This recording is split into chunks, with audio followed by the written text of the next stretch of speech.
What is federalism? संघात्मक व्यवस्था क्या होती है?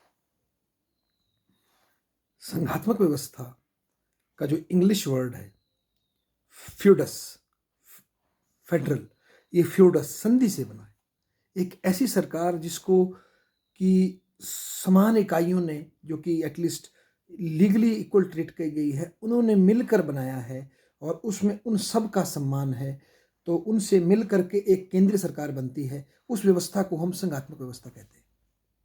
जबकि हिंदी में संघ का अर्थ है एक जोड़, एक जुड़ाव, जिसमें सब बराबर हैं अपनी बात को रखने के लिए।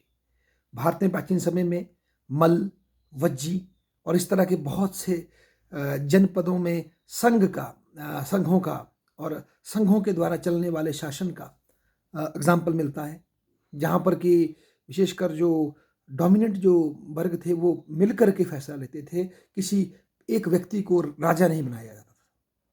जबकि जो भी शासक बनते थे उनके बीच में डिस्कशन और डायलॉग होता था।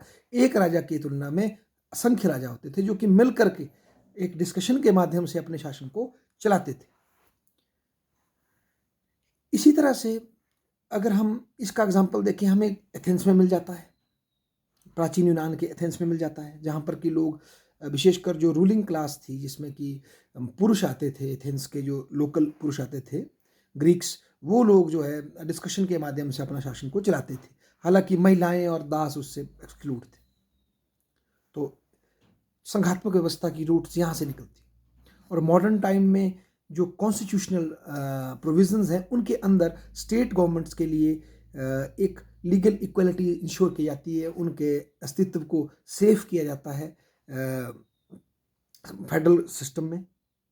और पावर का डिस्ट्रीब्यूशन होता है, चाहे वो लेजिस्लेटिव पावर हो, एग्जीक्यूटिव पावर हो, जुडिशियल पावर हो, उनका डिस्ट्रीब्यूशन होता है सेंटर और स्टेट के बीच में। और सबसे ब्यूटीफुल काम इसमें कार्ल जे फेडरिच का हमें मिलता है, जिन्होंने फेडरलिज्म को एक प्रोसेस बताया है। फेडरलिज्म कभी भी सिर्फ सेंट्रीपिटल या सेंट्रीफ्यूगल नहीं होता कि इस देश का फेडरलिज्म जो है उसमें सारी शक्तियां स्टेट से सेंटर की ओर जा रही हैं, तो स्टेट मूल है और सेंटर को शक्तियां दे रहे हैं, और या सेंटर में शक्तियां हैं भारत के कॉन्टेक्स्ट में और स्टेट्स को जा रही हैं। ये सदैव ऐसा नहीं रहेगा, ये एक प्रोसेस है। कभी ये सेंट्रीपिटल की तरफ झुकेगा, कभी ये सेंट्रीफ्यूगल की तरफ जाएगा, कभी सेंटर की शक्तियां मजबूत होगी तो कभी स्टेट की शक्तियां मजबूत होगी। ये एक कंटिन्यूस प्रोसेस है जो कि मानव अपने आवश्यकता के अनुसार से, अपनी नीड्स के अनुसार से उनको ट्रांसफॉर्म करते रहेंगे। ये कभी भी यूनिफॉर्म नहीं हो सकता, एक प्रोसेस है, एक प्रक्रिया है जीने की। और फेडरलिज्म का लाभ ये है, जैसे कि कन्फ्लिक्ट और पीस स्टडीज में हमने एक हमारे उसके फाउंडर है, जो हमारे स्कॉलर हैं गुलटंग, वो कहते हैं कि फेडरल फॉर्म ऑफ गवर्नमेंट जो है बहुत अच्छे तरीके से कन्फ्लिक्ट्स को ख़त्म कर सकती है, मिलिट्री कन्फ्लिक्ट्स को ख़त्म कर सकती है, और डाइवर्स पॉपुलेशन जो है आपस में मिलकर हारमोनियसली लिव कर सकती है, अगर फेडरल फॉर्म ऑफ गवर्नमेंट हम ढंग से समाज में एस्टेब्लिश कर सकें। तो फेडरलिज्म अपने आप में एक बहुत ही पावर की शेयरिंग की व्यवस्था है, जो कि डाइवर्स यूनिट्स को यूनिफाई कर सकती है विदाउट उनकी डिस्टिंक्टनेस को ख़त्म किए बिना। ये बहुत बड़ी खूबी है फेडरलिज्म।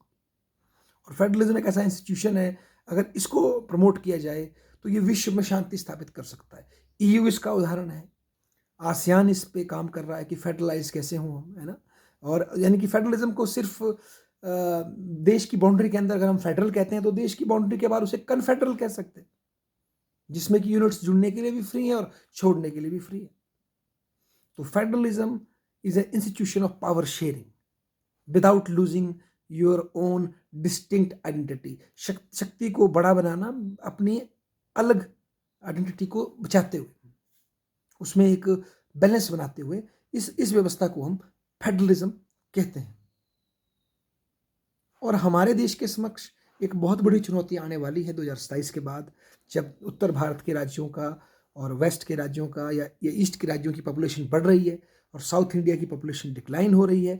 तो ऐसे में definitely population wise south India की जो पार्लियामेंट में स्टैंडिंग है वो गिरेगी, उनकी पावर क्षमता गिरेगी, बार्गेनिंग चिप उनकी गिरेगी, और नॉर्थ की बढ़ेगी या ईस्ट की बढ़ेगी। तो ऐसे में फिर कन्फ्लिक्ट खड़ा होना संभव है भारत में।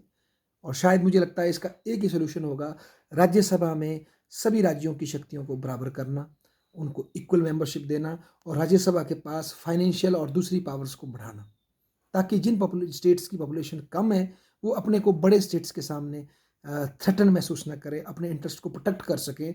इसके बीच में पॉपुलेशन पर स्टेट्स की आइडेंटिटी के बीच में हमें एक बैलेंस बनाने का प्रयास भारत को करना होगा, और ये भारत का संघ ज़रूर करेगा, क्योंकि हम बड़ी मुश्किलों से निकल कर बाहर आए हैं, चुनौतियों का सामना करते हुए हम आए हैं, और हमारे संघ ने हर बार, चाहे वो 3 लैंग्वेज फार्मूला हो, भाषा को लेकर झगड़ा था, या फंड्स के डिस्ट्रीब्यूशन की बात हो, उसमें हमारा ये मुखर्जी फार्मूला हो, गार्गी मुखर्जी फार्मूला हो, हमने इवॉल्व किया है, तो हम इसको भी करेंगे, पर ये एक चुनौती आने वाली है। धन्यवाद।